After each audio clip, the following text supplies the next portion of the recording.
timba niya na dire tanan. Dapat nakasabit na siya, ti. Nakinana. Tawagan na sa Arnel. Papa! Nagkaon pa to. Yan, dito kami kukuha ng tubig ngayon.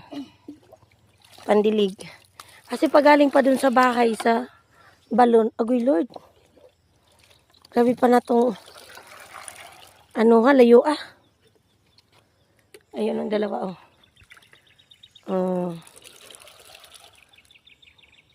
At least medyo malapit na lang. Si Kuya nagdilig. Pati si Ate Kate.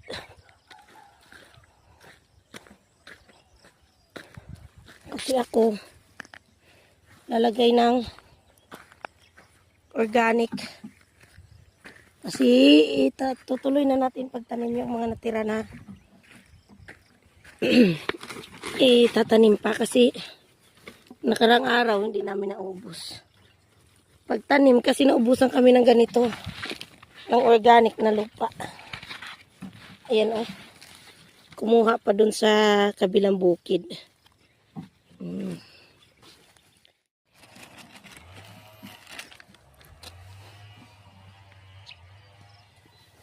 Kita na itong bagay.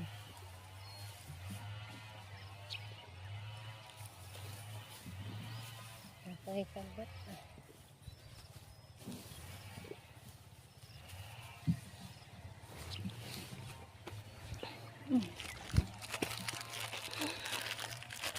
May tapakanan dito ang isa okay.